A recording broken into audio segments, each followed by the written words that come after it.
What's going on, YouTube? It's Unger to the Max here. A salute to you. My apologies that I missed doing my AFC South Division and schedule prediction video yesterday. So today I will be doing a double version of it by including the AFC South and NFC South.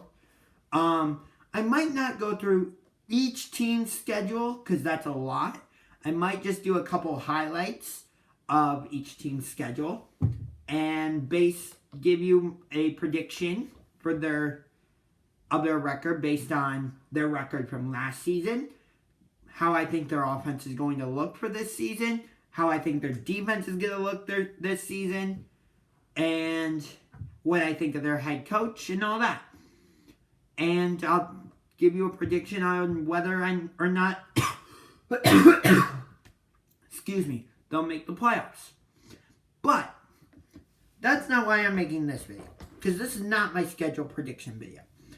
This is just a general thoughts video. So I want to start it by going back to Saturday at UFC 241.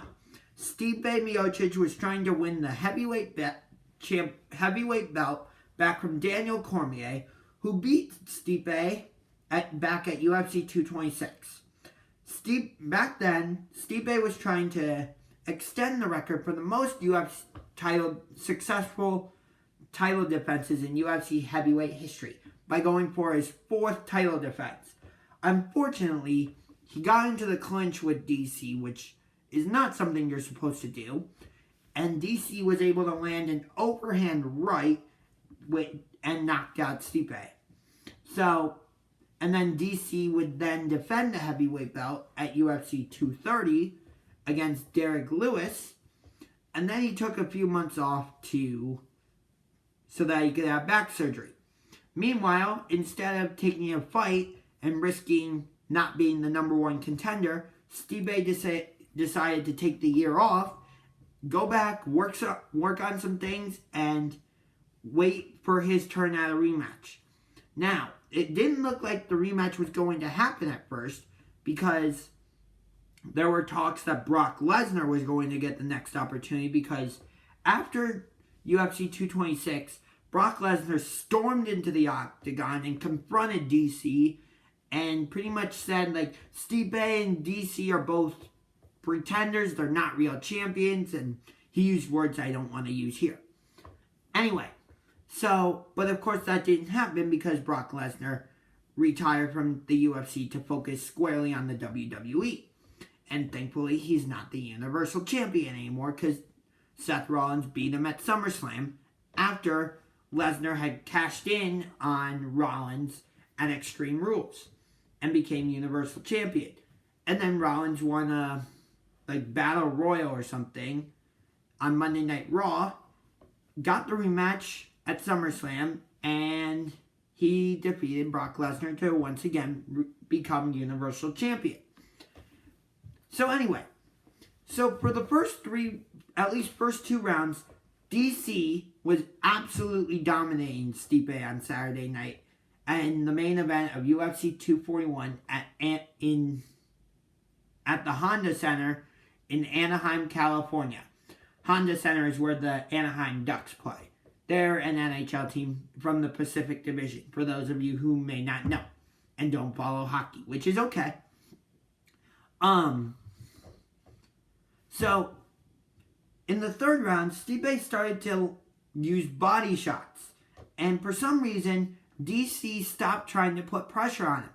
And 3 separate times in between rounds, DC's corner kept saying, "Use your wrestling. Put your damn hands up." And for some reason, whether it was the distance between them, or I don't know if it was his stubbornness, DC was not doing either thing. Or he was putting his hands up, but that was allowing Stipe to land the body shot, which he was landing him more. He was landing him here and here. Because he saw from film that DC primarily keeps his hands up to protect his head. So Stipe's like, hey, let me try going to the body. And from what it sounds like, It sounds like that was an in-fight adjustment. It doesn't sound like that was his corner telling him to do that. Hold on, just gotta pick up my phone. There we go. Accidentally dropped it. So, when Stipe won the belt in 2016, which defeating Fabrizio Verdum at UFC 198 in Curitiba, Brazil, when Verdum came running forward, Stipe parried his punch to the side and then landed a short right punch that I don't think he was trying to knock out Verdum, but he did, and Stipe followed him to the ground, landed a couple more shots, and ref stepped in and called it. So after Stipe won the heavyweight belt, it did two things. Number one, it set off the championship chain reaction, as the Monsters would follow suit, sweeping the Hershey Bears to win the Calder Cup, and then the Cavaliers came back from a 3-1 deficit to defeat the Golden State Warriors in the NBA Finals and win the Larry O'Brien Trophy. But I still say that even though Stipe Miocic does not have the word Cleveland in his name, he brought the first championship to Cleveland in 2016. The Cavaliers did not bring the first championship to Cleveland. The Monsters did not bring the first championship to Cleveland in 2016. It was Stipe Miocic. That's my personal opinion. You're allowed to disagree. That's perfectly fine. If you do, write in the comments below of this video why you disagree. And who knows, maybe we'll get into a little bit of a, into a little bit of a discussion about it. I'm perfectly fine with that. But try and keep it clean, please. I know I swear a little bit, but I try to keep my videos as clean as possible. So, with Stipe winning the belt on Saturday, he joins a short list of, I think, 4 fighters, including him, to win the heavyweight belt on 2 separate occasions. So we'll see. Maybe Stipe's next fight will be a trilogy with Cormier, although Cormier is 40 years old, so he might retire. It might be a rematch with Francis Ngannou. Don't know. So, first thing Stipe's win in 2016 did was set off the championship chain reaction. Second thing it did was bring the Octagon to Cleveland for the first time. Because after he won the belt at UFC 198, he defended the belt for the first time at UFC 203 against Alistair Overeem at Quicken Loans Arena. Now it's also known as the Q. Of course, now it's called Rocket Mortgage Fieldhouse, which I don't know why it's a field house.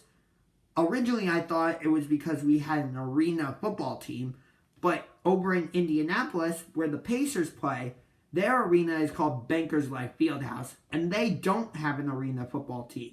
So, I have no idea why it's called a field house. So, with Stipe winning the belt again, does this mean, is it going to set off a championship chain reaction? Does that mean that the Indians are going to win the World Series and the Browns are going to win the Super Bowl and the Cavaliers are going to at least make the playoffs? I'm not sure about all that. But does it mean, I think it could mean that big things are going to happen for those 3 teams this season. I do believe that. I'm not sure the Browns are going to go to the Super Bowl, though. I've heard people go, oh, the Browns are going to go to the Super Bowl. The Browns are going to go to the Super Bowl. The Browns are going to go to the Super Bowl. Calm down. All right? Calm down. Let them make the playoffs first. They haven't made the playoffs since 2002, and they're coming off their first successful season, I would say, since 2007, when all they needed was for the Indianapolis Colts to defeat the Tennessee Titans on Sunday Night Football in Indianapolis, and the Browns would have gone to the playoffs. I think against the Chargers. And I think it still would have been a road game, but still, the Browns would have been in the playoffs. Unfortunately, Indianapolis laid an egg, and Tennessee beat them, and they went to the playoffs. Of course, we all know what happened in 2007. the Giants would win the Super Bowl, preventing the Patriots from going 19-0 and joining the 72 Miami Dolphins. So, the other reason I wanted to make this video is because there's just something I want to say, which is the Cleveland Browns, which you know, if you've seen my channel and you've seen my videos, you know I'm a diehard Cleveland Browns fan. But, so what I'm about to say might offend some Cleveland Browns fans, and that's okay, because we all have our own opinions, and that's what makes us all unique. So, here we go. The Cleveland Browns do not have a logo. They don't. So I'm just going to sit and let that sink in a little bit. Okay. Has it sunk in? Cool. So, to me, the orange helmet just isn't a logo. It's a symbol. But, at the same time, if people see the orange helmet, they automatically go, that's the Cleveland Browns. But to me, that doesn't make it a logo. It's a symbol. Also, the reason they're called the Cleveland Browns is because of their original owner, Paul Brown. They're named after him. But then he moved down to Cincinnati, created the Bengals, and thus Paul Brown Stadium. So, here's my question. If you're called the Cleveland Browns, why do you have so much dog stuff? Like, one of the Browns' alternative logos is a dog's head. The nickname for First Energy Stadium is the Dog Pound. Your mascot is named Chomps. And you have an actual dog who has a doghouse at the stadium named Swagger. So with all this dog stuff, I think the Cleveland Browns should change their name and logo from the Cleveland Browns to the Cleveland Bulldogs. I know, if you do that, it would get rid of the cheer of, here we go, Brownies, here we go, hoo, hoo. Which, people might get offended, but, that's just my opinion. Like, if you look at the LA Chargers, they have a logo. It's the Lightning Bolt. Although the Chargers should still be in San Diego. They should not be in LA.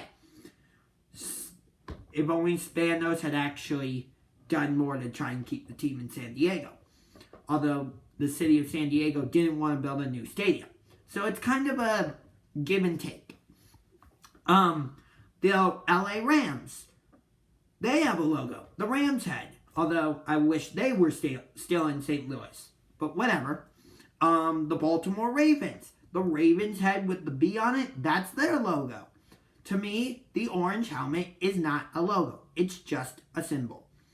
But the one team that really needs to change both their name and logo is, and this is the one time you will hear me say their name, is the Washington Redskins.